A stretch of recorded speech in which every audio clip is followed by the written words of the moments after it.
Assalamualaikum warahmatullahi wabarakatuh. Perkenalkan saya Dimas Bintang Darmawan dengan NIM 19446012 PT 08266 dari kelompok 10 asisten pendamping Mas Rayasa Mahendra Jati. Hari ini saya akan mempresentasikan laporan kegiatan mini project acara 3 penanaman dan pemupukan. Pendahuluan. Pengertian penanaman. Penanaman adalah proses pemindahan benih ke dalam tanah dengan tujuan tanaman dapat tumbuh dan berkembang dengan baik. Pengertian pupuk dan pemupukan. Pupuk merupakan bahan yang ditambahkan ke dalam tanah untuk menyediakan unsur hara penting bagi tanaman. Yuliarti menyatakan bahwa di dalam pupuk terkandung berbagai unsur hara yang sangat penting bagi tanaman. Suri et al. Juga menyatakan bahwa pemupukan merupakan proses pemberian pupuk kepada tanaman agar tanaman dapat tumbuh dengan cepat dan berproduksi dengan baik.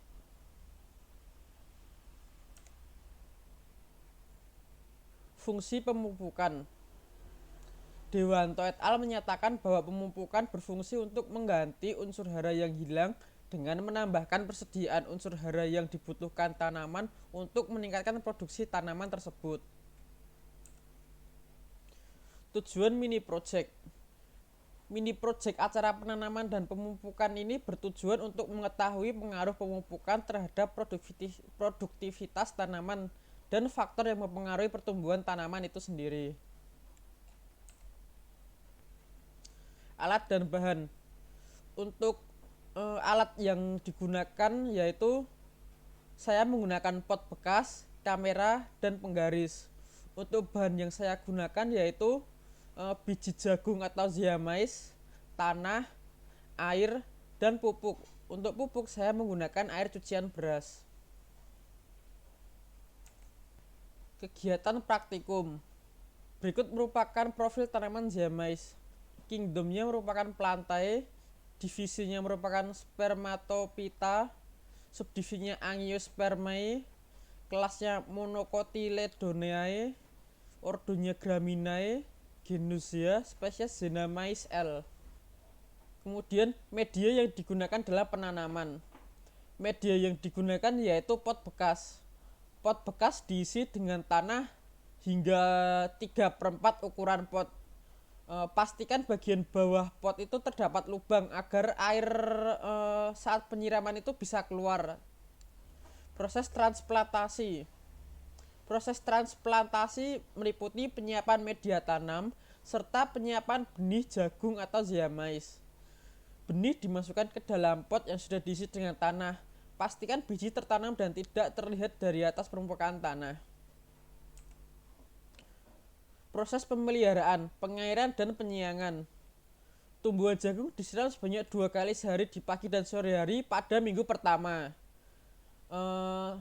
Dan mulai disiram 1 minggu sekali pada pagi hari saja setelahnya. Setelahnya di sini maksudnya setelah 1 minggu. Tumbuhan jagung mulai diberi pupuk dan penyiangan pada minggu kedua. Penyiangan dilakukan dengan mencabut rumput liar di sekitar tumbuhan jagung. Pengukuran parameter. Parameter yang diukur dalam mini project ini yaitu tinggi tanaman, jumlah daun, dan luas daun. Tinggi tanaman dapat diukur menggunakan penggaris dan luas daun dapat diukur dengan hasil perkalian antara panjang dengan lebar daun. Tanaman diukur setiap 1 minggu. Pemupukan. Jenis pupuk yang digunakan pada mini project ini yaitu pupuk dari air cucian beras. Air cucian beras diberikan pada tanaman ziamais pertama menggunakan 100% air cucian beras. Nah, 100% maksudnya itu saya menggunakan 100% air cucian beras murni sebanyak 200 ml. Dan pada tanaman kedua menggunakan dosis 50% air cucian beras dicampur dengan 50% air biasa. Dengan konsentrasinya 100 ml air beras dan 100 ml air biasa. Kemudian pemanenan. Pemanenan dilakukan setelah 4 minggu pemeliharaan.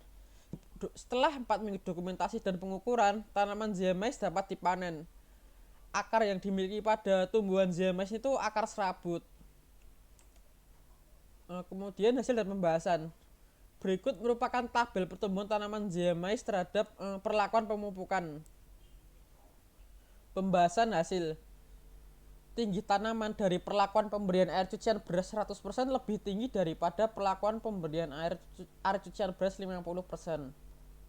Kemudian jumlah daun yang dimiliki oleh perlakuan pemberian air cucian beras 100% juga lebih banyak dari jumlahnya daripada perlakuan pemberian air cucian beras 50%.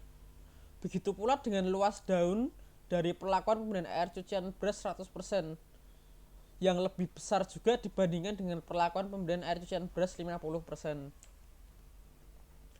Pemupukan. Jenis pupuk yang digunakan yaitu air bekas cucian beras. Metode pemberian pupuk dengan menyiramkan air cucian beras ke tanaman zea mais. Dosis yang digunakan yaitu 200 ml air cucian beras untuk tumbuhan 1. Ya, ini tuh menggunakan 100% konsentrasi benar-benar air beras saja. Dan yang kedua itu 100 ml air dicampur dengan 100 ml air biasa. Jadi 50% gitu. Leonardo menyatakan bahwa air cucian beras mengandung karbohidrat, nutrisi, vitamin, dan zat-zat mineral lainnya. Semua kandungan yang ada pada air cucian beras umumnya berfungsi untuk membantu pertumbuhan tanaman. Karbohidrat yang ada pada kandungan air cucian beras ini menjadi perantara terbentuknya hormon auksin dan giberelin. Faktor-faktor yang mempengaruhi. Faktor yang mempengaruhi produktivitas tanaman yaitu kandungan nutrisi media tanah, suhu, air, iklim, pH, dan cahaya matahari. Rohani menyatakan bahwa faktor yang mempengaruhi pertumbuhan tanaman yaitu sifat tanah, iklim, suhu, pH tanah, kadar air, dan intensitas cahaya matahari. Produktivitas pemupukan yang optimal dapat meningkatkan dan mempercepat pertumbuhan karena dengan memberikan pupuk maka akan memenuhi kebutuhan unsur hara yang dibutuhkan oleh tanaman untuk tumbuh. Marupe menyatakan bahwa produktivitas tanaman jagung terbukti meningkat apabila pemupukan dilakukan dengan pedoman yang benar. Kesimpulan. Berdasarkan mini project acara penanaman dan pemupukan dapat disimpulkan jika tumbuhan yang diberi perlakuan pemupukan menggunakan air cucian beras konsentrasi 100% lebih tinggi dilihat dari parameter tinggi tanaman, jumlah daun, dan luas daun dibandingkan dengan air cucian beras konsentrasi 50%. Faktor yang mempengaruhi pertumbuhan tanaman yaitu kandungan nutrisi tanah, suhu, iklim, air, pH tanah, dan cahaya matahari. Berikut merupakan daftar pustaka yang saya gunakan. Berikut merupakan bukti jurnal pemupukan. Dosis yang saya gunakan itu berapa? Saya menggunakan dosis air cucian beras 100% dan 50%. Berikut merupakan footage video kegiatan mini project acara 3.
Sekian presentasi saya, kurang lebihnya mohon maaf. Wassalamualaikum warahmatullahi wabarakatuh.